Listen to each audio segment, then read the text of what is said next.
Good morning students. पिछले video lecture में हम प्रकाश के अपवर्तन पर आधारित कुछ परिघटनाओं की बात कर रहे थे। इसमें हमने ये दो परिघटनाएं देख ली थी। पहली परिघटना कौन सी? आकाशीय पिंडों का अपनी वास्तविक स्थिति से कुछ ऊपर उठे हुए दिखलाई पड़ना। इसमें हमने बताया था कि आकाश में कोई तारा है तो तारा वास्तव में है यहाँ पर, लेकिन वायुमंडलीय अपवर्तन के कारण तारा अपनी वास्तविक स्थिति से कुछ ऊपर उठा हुआ दिखलाई हमें पड़ता है दिखलाई वास्तव में यहाँ पड़ता है वास्तव में यहाँ। इट मीन्स आकाश में आकाशीय पिंड जहाँ हमें दिखलाई पड़ते हैं वहाँ नहीं होते, उससे थोड़ा सा नीचे होते हैं, होते थोड़ा नीचे हैं, दिखलाई थोड़ा ऊपर पड़ते हैं। किसके कारण? वायुमंडलीय अपवर्तन के कारण। फिर सेकंड पॉइंट में हमने ऐसी ही कुछ बात की थी सूर्य के संबंध में। हमने कहा था कि सूर्योदय के लगभग 2 मिनट पहले से सूरज दिखलाई पड़ने लग जाता है। वास्तव में अभी सूर्योदय हुआ नहीं है, लेकिन सूर्योदय के लगभग 2 मिनट पहले से लेकर सूर्यास्त वास्तव में जब हो जाता है उसके पश्चात 2 मिनट बाद तक सूरज दिखलाई पड़ता रहता है। वो भी किसके कारण? वायुमंडलीय अपवर्तन के कारण। तो हमने कहा था कि दिन लगभग 4 मिनट अधिक बड़ा प्रतीत होता है हमें। 2 मिनट किधर की ओर से? सूर्योदय की तरफ, और 2 मिनट सूर्यास्त की तरफ। है वास्तव में सूरज यहाँ क्षितिज के नीचे, लेकिन वायुमंडलीय अपवर्तन के कारण क्षितिज से नीचे होने पर भी वो क्षितिज से ऊपर दिखलाई पड़ता है। क्षितिज से नीचे जब सूरज चला जाता है तो दिखलाई नहीं पड़ना चाहिए, लेकिन नीचे जाने के बाद भी वो दिखलाई पड़ रहा है। क्यों दिखलाई पड़ रहा है? अपवर्तन के कारण। क्योंकि ये प्रकाश किरण जो सूरज से दृष्टा तक पहुँचेगी, वास्तव में वो इस ओर से आती हुई न लगकर वो इस ओर से आती हुई लगेगी दृष्टा को, इस ओर से लाती हुई लगेगी दृष्टा को। क्लियर बात? तो सूरज यहाँ है, दिखलाई यहाँ पड़ेगा। ये भी बात हमने कर ली थी। अब हम थर्ड पॉइंट में बात कर रहे हैं। देखिए, जल से भरे किसी टैंक का पेंदा ऊपर उठा हुआ प्रतीत होना। पेंदे पर पड़ी किसी वस्तु का वास्तविक गहराई से कम गहराई पर दिखलाई पड़ना। वास्तविक गहराई ये है, यहाँ से यहाँ तक। ये कोई टैंक समझ के चलिए। इस टैंक के अंदर यहाँ तक कोई द्रव भरा हुआ है। द्रव जो है उसका अपवर्तनांक हमने n बताया है। इसको हमने सघन माध्यम बोला है। किसके रेस्पेक्ट में? प्रेक्षक जिस माध्यम में है, दृष्टा जिस माध्यम में है। दृष्टा हमने लिया है वायु में। देखिए, हम वायु से देख रहे हैं किसको? द्रव से भरे इस टैंक के पेंदे पर पड़े इस ऑब्जेक्ट को, इस वस्तु को, ओ को हम देख रहे हैं। तो द्रव हो गया सघन, वायु होगी विरल। क्लियर बात? कितनी गहराई पर है वास्तव में ये? देखिए, गहराई यहाँ से बताई जाएगी जहाँ तक द्रव भरा हुआ है। तो यहाँ तक द्रव भरा हुआ है, तो यहाँ से लेकर पेंदे तक जो है गहराई है वो कैपिटल डी हमने बताई है। लेकिन जो वस्तु पात्र के पेंदे में पड़ी है वो वस्तु यहाँ दिखलाई नहीं पड़ेगी दृष्टा को वो यहाँ दिखलाई पड़ेगी। क्यों दिखलाई पड़ेगी? अभी हम किरण आरेख को एक्सप्लेन करेंगे, तब बात करेंगे। अभी मैं डायरेक्ट बोल रहा हूँ। वस्तु पड़ी है पेंदे पर, वो स्थिति पर दिखलाई पड़ेगी दृष्टा को ओडेस स्थिति पर। इट मीन्स कुछ ऊपर दिखलाई पड़ेगी, जहाँ है उससे कुछ ऊपर दिखलाई पड़ेगी। है ओ स्थिति पर, दिखलाई पड़ेगी ओडेस स्थिति पर। किसके कारण? अपवर्तन के कारण। तो कितना ऊपर दिखलाई पड़ रही है, कितना विस्थापन हुआ वास्तविक स्थिति के सापेक्ष उसका विस्थापन हुआ ऊपर की ओर। कितना? डी डैश दूरी से। और कितनी गहराई पर प्रतीत होगी अब वो? देखिए, गहराई अब यहाँ से यहाँ तक बताई जाएगी, क्योंकि दृष्टा को वो यहीं दिखलाई पड़ेगी। दृष्टा को यहाँ दिखेगी, है यहाँ पर, दिखेगी यहाँ पर। तो दृष्टा को तो वो कितनी गहराई पर प्रतीत होगी? डी गहराई पर प्रतीत होगी। तो कैपिटल डी जो है वो तो वास्तविक गहराई है, लेकिन ये जो डी है ये वो गहराई है जितनी गहराई पर दृष्टा को ये वस्तु ओ दिखलाई पड़ेगी। तो ये वस्तु ओ दिखलाई यहीं पड़ रही है। इट मीन्स इतनी ही गहराई पर दिखलाई पड़ रही है, स्मॉल डी गहराई पर दिखलाई पड़ रही है। तो इसको आभासी गहराई बोला है हमने। कैपिटल डी इसकी वास्तविक गहराई है, और डी डैश को क्या बोला है हमने? वास्तविक स्थिति से ये कितना ऊपर की ओर दिखलाई पड़ेगी, वो दूरी है ये डी डैश। वास्तविक स्थिति से उसका विस्थापन कितना हुआ ऊपर की ओर। क्लियर बात? तो निष्कर्ष ये निकला कि विरल माध्यम में खड़ा कोई प्रेक्षक सघन माध्यम में पड़े किसी ऑब्जेक्ट को देखता है तो वो ऑब्जेक्ट दृष्टा को थोड़ा अपनी ओर, देखिए है दृष्टा से दूर, लेकिन दृष्टा को अपने से थोड़ी कम दूरी पर दिखेगा। दृष्टा को वो थोड़ा अपनी ओर की स्थिति पर दिखलाई पड़ता है। अब ये कैसे दिखलाई पड़ता है इसकी हम बात करते हैं।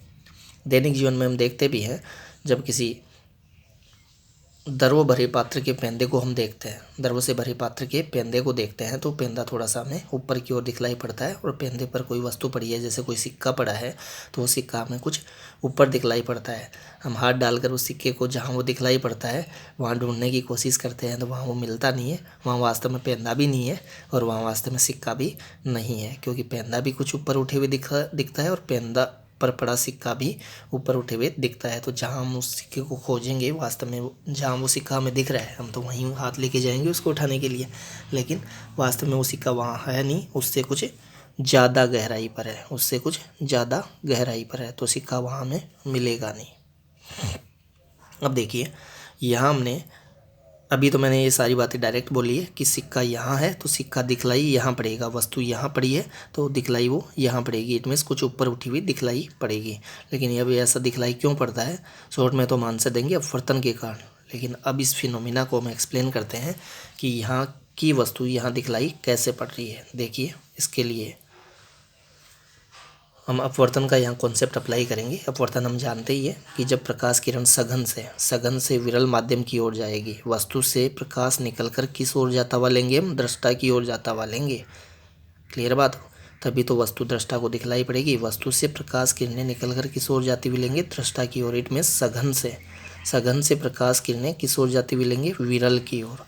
तो इतना हम जानते हैं, सघन से प्रकाश विरल में प्रवेश करता है तो सघन विरल अंतरापृष्ठ पर वह अपनी मूल दिशा के सापेक्ष अभिलंब से दूर की ओर विचलित हो जाता है। सघन से विरल में जा रहा है तो अभिलंब से दूर हटेगा।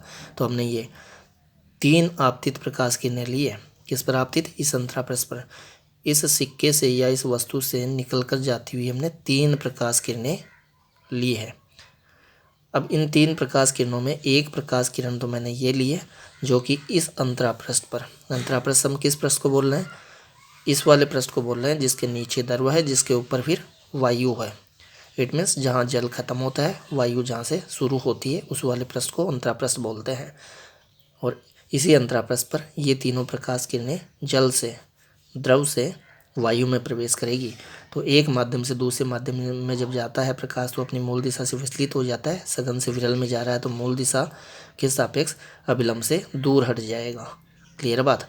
तो ये दोनों तो अभिलंब से दूर हटकर जाती हुई बताएंगे भी, लेकिन ये वाली किरण हमने सीधी ही निकाल दी है। क्यों निकाल दी है सीधी, इसकी हम अपवर्तन में बात कर चुके हैं। हमने कहा था कि जब किसी अंतरापृष्ठ पर कोई प्रकाश किरण अभिलंबत आपतित होती है, देखिए ये आपतन बिंदु हुआ, इस वाली आपतित किरण के लिए ये आपतन बिंदु है, और आपतन बिंदु पर अगर हम अभिलंब खींचे, किसके लिए, इस अंतरापृष्ठ के लिए, तो अभिलंब भी इसी दिशा में खींचा जाएगा। इट मीन्स अभिलंब भी यही, आपतित किरण भी यही। तो आपतित किरण अभिलंब के ऊपर से गुजर कर ये यहाँ पर आकर आपतित हुई है। इट मीन्स अभिलंब के साथ उसके द्वारा बनाया गया कोण कितना है, 0 डिग्री, और अभिलंब के साथ आपतित किरण द्वारा बनाए गए कोण को हम आपतन कोण बोलते हैं, तो वो 0 डिग्री है। अब sine i upon sine r equal to N2 upon N1 फॉर्मूले में हम आई के प्लेस पे 0 डिग्री पुट करें और वहाँ से साइन आर निकाल लें तो वो 0 मिलेगा, तो वहाँ से आर भी 0 मिलेगा। इट मीन्स अपवर्तन कोण भी 0 होगा।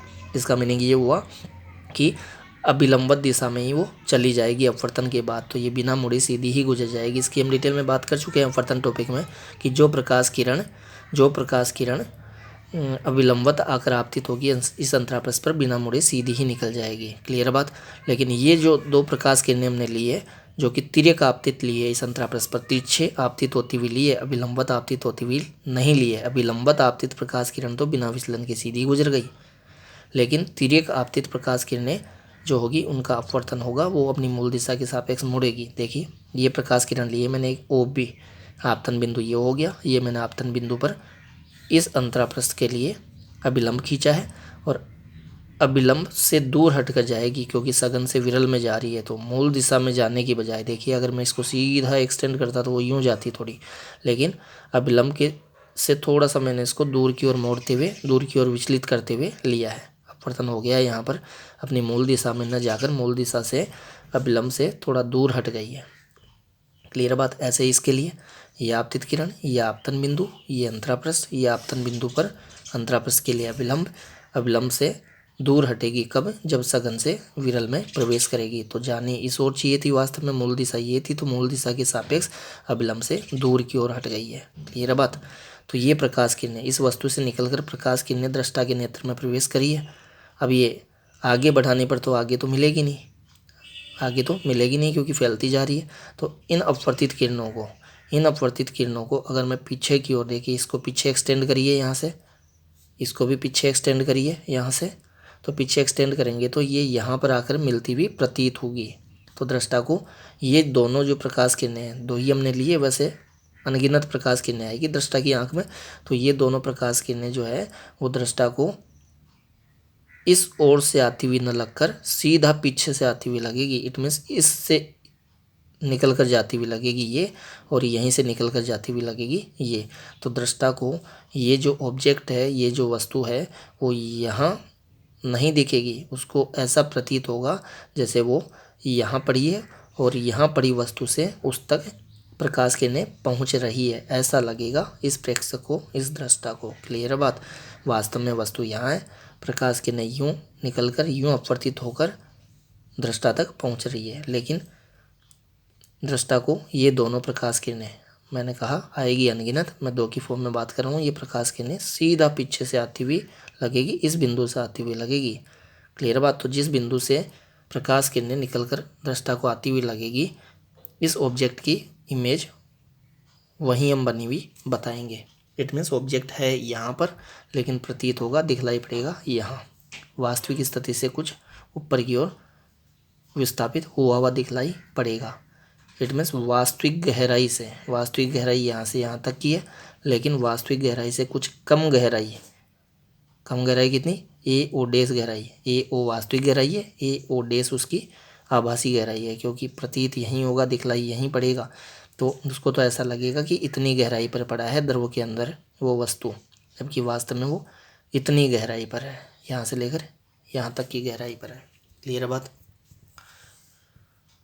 तो इस तरीके से जल से भरे किसी टैंक के पेंदे में पड़ा कोई सिक्का हमें ऊपर उठा हुआ दिखलाई पड़ता है, टैंक का पेंदा भी ऊपर उठा हुआ दिखलाई पड़ेगा और वो सिक्का भी ऊपर उठा हुआ दिखलाई पड़ेगा। किसके कारण? अपवर्तन के कारण। यहाँ वायुमंडलीय अपवर्तन नहीं लिखना है। फर्स्ट सेकंड परिघटना में आकाशीय पिंडों की अपनी वास्तविक स्थिति से ऊपर दिखलाई देने वाली परिघटना में, और सूर्योदय व सूर्यास्त, सूर्योदय के कुछ पहले से लेकर सूर्यास्त के कुछ समय पश्चात तक सूर्य की दिखलाई पड़ते रहना, वहाँ हमने कारण बताए हैं क्या? वायुमंडलीय अपवर्तन। यहाँ वायुमंडलीय अपवर्तन की बात नहीं करेंगे आप, यहाँ अपवर्तन देखिए, इधर द्रव है और यहाँ पर वायु है, तो यहाँ अपवर्तन द्रव से वायु में जाती हुई प्रकाश किरण का लेके चल रहे हैं, तो यहाँ अपवर्तन बोलिए, वायुमंडलीय अपवर्तन मत बोलिए, जबकि वहाँ हम क्या बोल सकते हैं उन दोनों परिघटनाओं में? वायुमंडलीय अपवर्तन। तो कारण क्या है? एक लाइन में आंसर दें तो फर्स्ट जो पॉइंट है उसका कारण वायुमंडलीय अपवर्तन, सेकंड पॉइंट का भी कारण, सेकंड परिघटना का भी कारण वायुमंडलीय अपवर्तन, थर्ड परिघटना जो हमें दिखलाई पड़ती है उसका कारण है अपवर्तन, केवल अपवर्तन बोलेंगे हम यहाँ।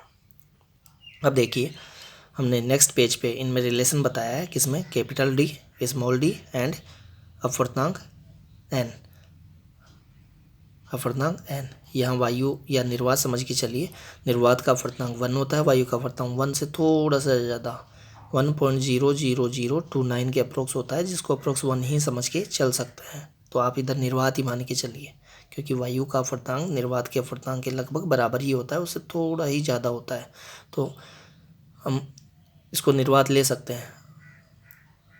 इट मीन्स इसका अपवर्तनांक 1 मान सकते हैं, और इसका अपवर्तनांक हमने सघन माध्यम का द्रव का लिया है n।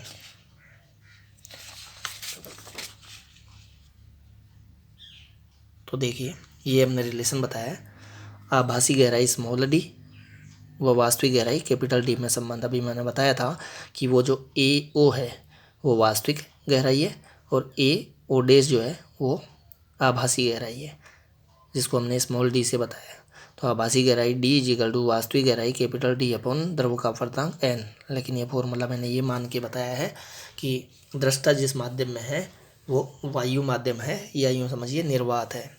निर्वात में तो क्या दृष्टा रहेगा कैसे, क्योंकि सांस लेने के लिए हवा की तो जरूरत रहेगी। आप वायु मान लीजिए, तो वायु का अपवर्तनांक भी तो निर्वात के अपवर्तनांक के लगभग बराबर ही है। क्लियर है बात? इट मीन्स प्रेक्षक जो है, दृष्टा जो है, वो जब वायु माध्यम में है तब ये फॉर्मूला है। तब ये फॉर्मूला है, तब यहाँ केवल द्रव का अपवर्तनांक लिखा जाएगा।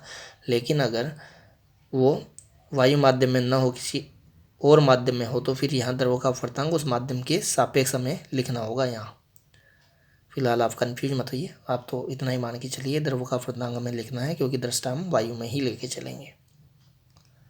तो D equal to capital D upon n हो गया। एन को मैं म्यू भी बोल सकता हूँ, म्यू से भी दिखाते हैं हम अपवर्तनांक को, एन से भी दिखाते हैं, जिससे भी आप दिखाना चाहें। तो फॉर्मूला आपको याद होना चाहिए, D equal to capital D upon n, वास्तविक गहराई अपॉन माध्यम का अपवर्तनांक, सघन माध्यम का अपवर्तनांक, द्रव का अपवर्तनांक इजिकल टू आभासी गहराई। अब देखिए विस्थापन कितना हुआ है उसका। विस्थापन को हमने डी डैश बोला है, विस्थापन हम किसको बोल के चल रहे हैं, पेंदे की ओर से वो कितना ऊंचाई पर दिखलाई पड़ रहा है, कितना ऊपर उठा हुआ दिखलाई पड़ रहा है, इसको बोल रहे हैं। ये है डी डैश। ओ डैश को मैं डी डैश बोल रहा हूँ, तो वो कितनी होगी, ए ओ में से ए ओ डैश सब्ट्रैक्ट कर दीजिए, इट मीन्स कैपिटल डी में से स्मॉल डी सब्ट्रैक्ट कर दीजिए, तो डी डैश मिल जाएगा। तो डी डैश मिल जाएगा। तो देखिए डी डैश कितना मिला हमें, D dash equal to capital D minus small D. तो स्मॉल डी कितना है, कैपिटल डी अपॉन एन है, यहाँ से हम कॉमन ले लें कैपिटल डी, तो 1 माइनस 1 अपॉन एन हो जाएगा। क्लियर बात। तो डी डैश इजिकल टू मुझे मिला D 1 minus 1 upon n, 1 minus 1 upon n. तो आप तो ये फॉर्मूला याद रखिए, ये तो मैथ्स की कैलकुलेशन है जिसको इजीली आप निकाल सकते हैं। ये पता है तो यहाँ तक आप इजीली पहुँच सकते हैं। क्लियर बात। तो ये थर्ड परिघटना हमने क्या देखी है, पिछले वीडियो लेक्चर में हमने 2 परिघटनाएं देखी थी, थर्ड परिघटना हमने इस वीडियो लेक्चर में देखी है, फोर्थ भी इसी वीडियो लेक्चर में देखेंगे। थर्ड में हमने बताया कि किसी द्रव से भरे टैंक के पेंदे पर पड़ी कोई वस्तु हमें वास्तविक गहराई से कम गहराई पर प्रतीत होती है। वास्तविक गहराई कितनी थी, कैपिटल डी थी, आभासी गहराई कितनी है, स्मॉल डी है। तो देखिए अपवर्तनांक का मान जो होता है 1 से ज़्यादा ही होता है। निर्वात के लिए अपवर्तनांक का मान 1 होता है, द्रव के लिए अपवर्तनांक का मान 1 से ज़्यादा ही होगा। तो 1 से बड़ी संख्या का आप डिवाइड करेंगे कैपिटल डी में, तो ये जो वैल्यू हमें स्मॉल डी मिलेगा, स्मॉल डी जो है वो छोटा मिलेगा किससे, कैपिटल डी से। इट मीन्स कैपिटल डी बड़ा है, स्मॉल डी छोटा है। इसका मतलब ये हुआ कि वास्तविक गहराई से कुछ कम गहराई पर हमें वो सिक्का, वो वस्तु, पेंदा दिखलाई पड़ेगा। कुछ भी बोल लीजिए, वस्तु नहीं पड़ी है तो पेंदा आपको ऊपर उठा हुआ दिखेगा, वास्तविक गहराई से कम गहराई पर दिखेगा। पेंदे पर कोई वस्तु पड़ी है तो पेंदा ऊपर उठा हुआ दिखेगा, तो पेंदे पर पड़ी वस्तु भी तो ऊपर उठी हुई दिखाई पड़ेगी। इट मीन्स वस्तु कम गहराई पर दिखलाई पड़ेगी, कैसे भी बोल लीजिए। अब देखिए यहाँ पर फोर्थ जो परिघटना है उसमें हम बात कर रहे हैं कांच की किसी आयताकार सिल्ली या कांच के किसी आयताकार गुटके से प्रकाश का अपवर्तन एवं पार्श्विक विस्थापन कैपिटल डी। अब पार्श्विक विस्थापन क्या होता है, इसको तो हम टॉपिक पढ़ने के बाद समझ पाएंगे। पहले हम कांच की सिल्ली या कांच के गुटके से प्रकाश के अपवर्तन की बात करते हैं। ये कांच का मैंने कोई गुटका लिया है, कांच की कोई सिल्ली ली है, ये आप किस तरीके से समझ सकते हैं, ये आप यूँ समझ के चलिए माचिस की जो डिब्बी होती है, माचिस की जो डिब्बी होती है वो डिब्बी जो है उसमें लंबाई भी है, उसमें चौड़ाई भी है, उसकी कुछ मोटाई भी होती है, तो उसी तरीके से कांच की सिल्ली होती है। लेकिन हम माचिस की डिब्बी के आर पार हम नहीं देख सकते, जबकि कांच की सिल्ली है तो उसके आर पार देखा जा सकता है, वो पारदर्शी होगी। क्लियर बात।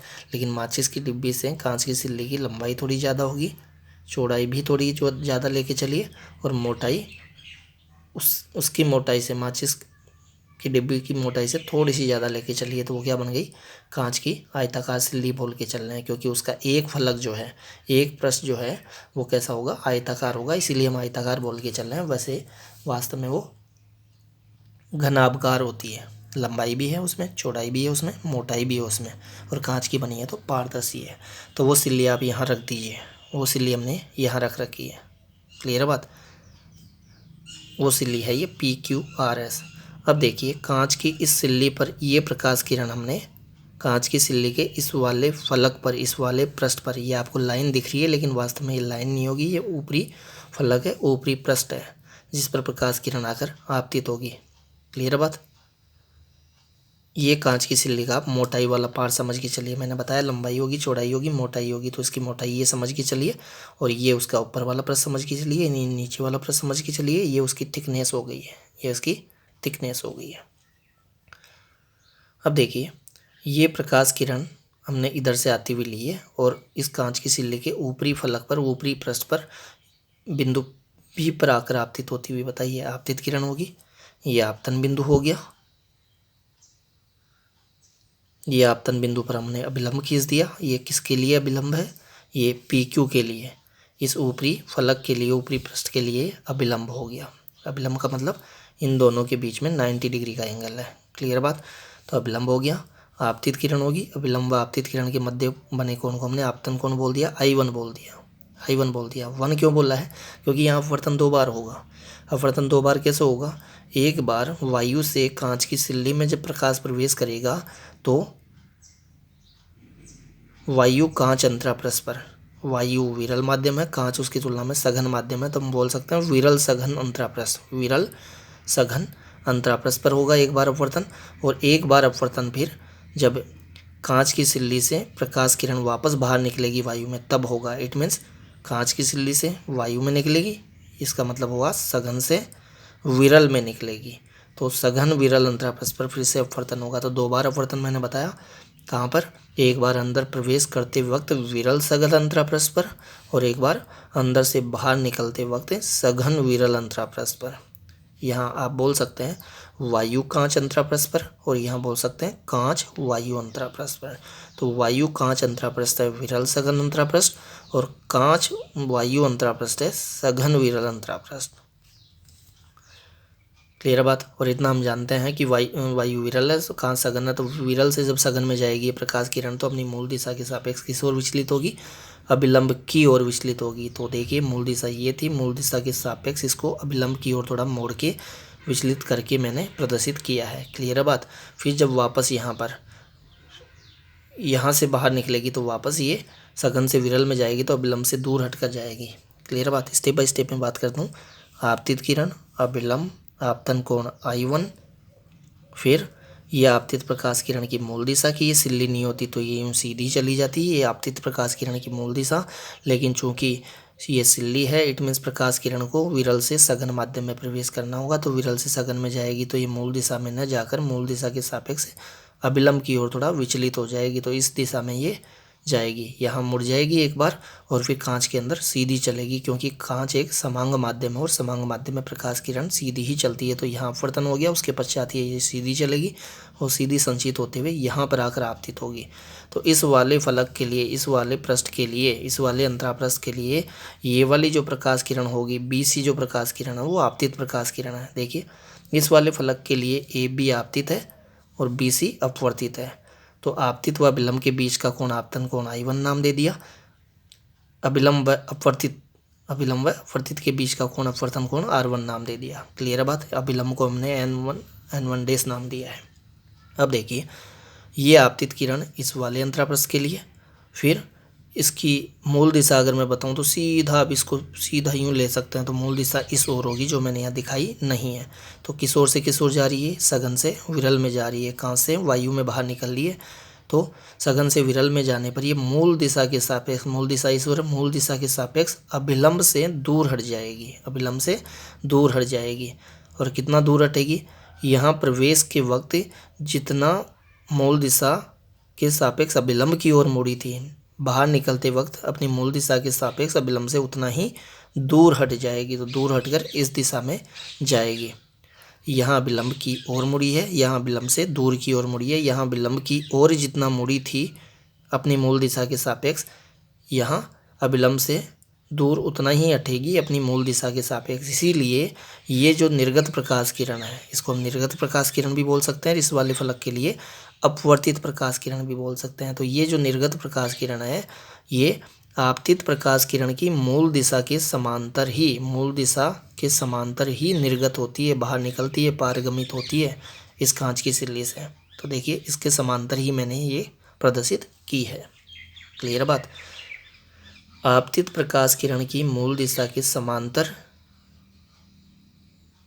पारगमित होती है, निर्गत होती है ये प्रकाश किरण जो कि इसके अंदर प्रवेश करी है। देखिए ये प्रकाश किरण जो है इसका पथ देखते हैं, यह है इसका पथ। फिर यहाँ अपवर्तन होगा, अभिलंब की ओर ये थोड़ा मुड़ेगी और मुड़कर इस ओर आएगी, इस पथ से होते हुए यहाँ पर आई। फिर यहाँ पर कांच से वायु में निकलेगी तो फिर से अभिलंब से दूर हटेगी, अभिलंब से दूर हटकर इस पथ पर गई है। तो इस वाली प्रकाश किरण का पथ देखिए इस तरीके से है, 2 बार अपवर्तन हुआ है, 2 बार ही अपनी मूल दिशा से विचलित हुई है। एक बार वायु से कांच में प्रवेश के वक्त और एक बार कांच से वायु में प्रवेश के वक्त, कांच से वायु में निकलते वक्त, यूँ बोल लीजिए। ये निर्गत किरण, ये आपतित किरण, ये आपतन कोण और ये वाला जो कोण है इसको हम निर्गत कोण भी बोलते हैं। वैसे देखिए इस वाले अपवर्तक पृष्ठ की बात करिए, इस वाले अंतरापृष्ठ की बात करिए तो ये आपतित किरण, ये अपवर्तित किरण, ये आपतन कोण I1, ये अपवर्तन कोण R1। फिर इस वाले अंतरापृष्ठ के लिए हम बात करते हैं तो ये आपतित किरण, ये अपवर्तित किरण या निर्गत किरण बोल लीजिए। फिर ये अभिलंब है N2 N2 डेज, अभिलंब व आपतित किरण के मध्य का कोण इसको आपतन कोण बोल दिया है। देखिए इस वाले पृष्ठ के लिए तो ये अपवर्तित किरण है, लेकिन इस वाले पृष्ठ के लिए ये आपतित किरण है, तो अभिलंब व आपतित किरण के मध्य के कोण को हम क्या बोल सकते हैं, आपतन कोण। तो इसको I2 नाम दिया है क्योंकि उस आपतन कोण को I1 नाम दिया था, इसको I2 नाम दिया है। इस अपवर्तन कोण को R1 नाम दिया है, तो इस वाले अपवर्तन कोण को हम R2 नाम दे रहे हैं। क्लियर बात। I1 R1, I2 R2, ये दोनों आपतन कोण, ये दोनों अपवर्तन कोण। फिर इस वाले कोण को हम निर्गत कोण भी बोल देते हैं। इस वाले निर्गत कोण को, इस वाले अपवर्तन कोण को हम निर्गत कोण के नाम से बोलते हैं। पॉपुलर नेम इसके लिए निर्गत कोण ही है। तो कितने कोण पर निर्गत हो रहा है ये अभिलंब के साथ, R2 कोण पर, आपतन कोण, अपवर्तन कोण। क्लियर बात। ये दोनों कोण जनरली यूज में नहीं लिए जाते, इनकी हम बात कम ही करते हैं। तो आपको ये पता होना चाहिए, इसको मैं बोल रहा हूँ कितने कोण पर आपतित हुई है, I1 कोण पर आपतित हुई है और कितने कोण पर निर्गत हुई है, R2 कोण पर निर्गत हुई है। क्लियर बात। तो देखिए ये जो I1 है उसका वैल्यू उतना ही होगा, I1 का जितना वैल्यू है उतना ही वैल्यू होगा R2 का। ऐसा क्यों? क्योंकि वायु से जब कांच में प्रवेश करी थी ये प्रकाश किरण, तो मूल दिशा के सापेक्ष जितना अभिलंब की ओर मुड़ी है, कांच से जब वायु में निकलेगी तो उतना ही अभिलंब से वापस दूर हट जाएगी। तो ये जो वाली जो प्रकाश किरण है, ये वाली जो निर्गत प्रकाश किरण है वो आपतित प्रकाश किरण की मूल दिशा के समांतर ही निकलती है, हालांकि उसके ऊपर से नहीं निकलती। इनमें पार्श्विक विस्थापन तो हो जाता है, कुछ इनके पथ तो अलग अलग हो जाते हैं, पार्श्विक विस्थापन तो हो जाता है, लेकिन निकलती इसके समांतर ही है। तो इसी के समांतर है ये, इसी के समांतर है ये। क्लियर बात। तो ये दोनों समांतर है और ये अभिलंब है, जो डायरेक्शन इसकी है वही डायरेक्शन इसकी है, ये दोनों आपस में समांतर हैं। तो सीधी सी बात है, ये वाली किरण जो है वो जितना कोण बना रही है इस अभिलंब के साथ, कितना बना रही है I1, तो ये वाली जो किरण है वो भी अभिलंब के साथ उतना ही कोण बनाएगी। तो उतना ही कोण बनाएगी, तो ये R2 कोण है, तो मैंने बोला R2 = I1। रीजन क्या बताया, इस अपवर्तन के क्षण जितना ये अभिलंब की ओर मुड़ती है, इस अपवर्तन के क्षण ये वापस अभिलंब से उतना ही दूर हट जाती है। इसीलिए आपतित प्रकाश किरण की मूल दिशा के समांतर ही ये निर्गत होता है, समांतर ही ये निर्गत होती है। हालांकि कुछ पार्श्विक विस्थापन देखने को मिलता है।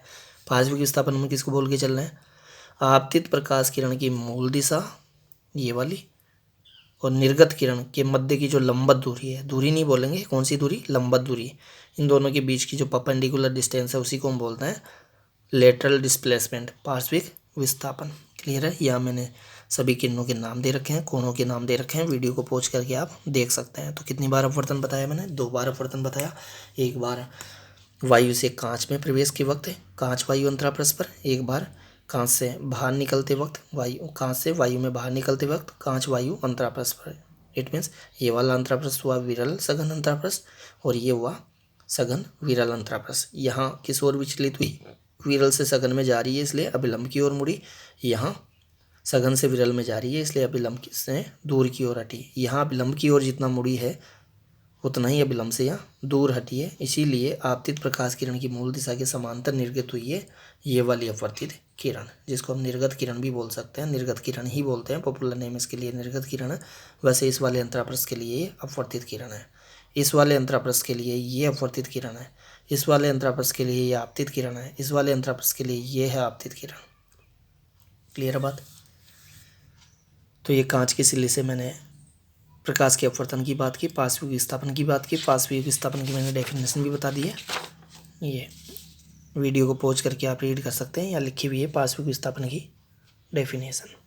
फिर यहाँ ये कोण मैंने दिखाए हैं, देखिए कौन सा कोण, R2 कोण मैंने I1 के इक्वल बताया।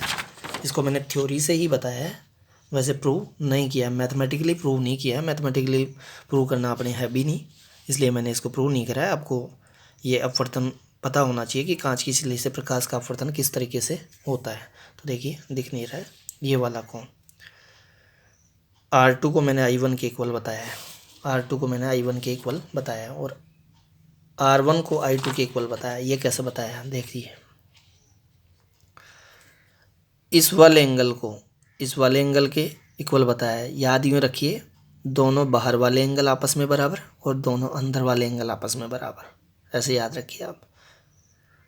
R2 किसके बराबर, नाम इनको आप कुछ भी दे लीजिए, आप तो माइंड में ही रखिए। बाहर वाले दोनों एंगल आपस में बराबर और अंदर वाले दोनों एंगल आपस में बराबर। नाम आपको अलग अलग बुक्स में इनके अलग अलग मिल जाते हैं, इसलिए नाम से कंफ्यूज मत होइए। और नाम की फॉर्म में कौन किसके इक्वल है ये याद भी मत रखिए, आप तो ये याद रखिए यहाँ वाला एंगल यहाँ वाले एंगल के इक्वल होगा, नाम कुछ भी दे लीजिए। और यहाँ वाला एंगल जो है वो यहाँ वाले एंगल के इक्वल होगा, नाम कुछ भी दे लीजिए। यहाँ का अपवर्तन कोण यहाँ के आपतन कोण के इक्वल होगा, यहाँ का आपतन कोण यहाँ के अपवर्तन कोण के इक्वल होगा। अपवर्तन कोण इजिकल टू आपतन कोण इजिकल टू अपवर्तन कोण। बाहर वाले दोनों आपस में बराबर, अंदर वाले दोनों आपस में बराबर, ऐसे याद रखिए। तो कोण किसके इक्वल, I2 किसके इक्वल, R2 के इक्वल। और क्यों इक्वल है देखिए, ये अभिलंब दो समांतर रेखाएं होगी, दोनों आपस में एक दूसरे के समांतर है। ये अभिलंब इस अभिलंब के समांतर ही तो होगा। इनको ये तिर्यक रेखा काट रही है, तो तिर्यक रेखा काट रही है तो देखिए ये वाला एंगल और ये वाला एंगल जो वो जेड शेप में बने एंगल है। और इतना हम जानते हैं जेड शेप में बने एंगल एकांतर कोण होते हैं और एकांतर कोण मान में बराबर होते हैं। क्लियर है बात। तो I2 किसके इक्वल, R1 के इक्वल, R2 किसके इक्वल, I1 के इक्वल। तो यही बात हमने यहाँ बता रखी है। R2 इजिकल टू I1 और ये R1 equal to I2, R1 equal to I2। Clear है बात। वीडियो को पॉज करके आप इसको रीड कर सकते हैं। तो हमने दैनिक जीवन में प्रकाश के अपवर्तन पर आधारित कुछ परिघटनाओं की बात की है। इन परिघटनाओं में देखिए,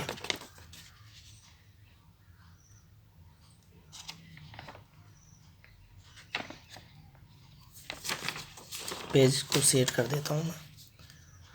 चारों परिघटनाओं को एक साथ में आपको दिखा देता हूँ। हमने दोनों वीडियो लेक्चर्स में कौन कौन सी परिघटनाएं कवर की है। तो देखिए, पहली थी आकाशीय पिंडों का अपनी वास्तविक स्थिति से कुछ ऊपर उठा हुआ दिखलाई पड़ना, कारण बताया था हमने वायुमंडलीय अपवर्तन। फिर सूर्योदय के कुछ पहले से सूर्य दिखलाई पड़ने लगता है और कुछ बाद तक दिखलाई पड़ता रहता है, तो उसका कारण हमने बताया सेकेंड पॉइंट में वायुमंडलीय अपवर्तन।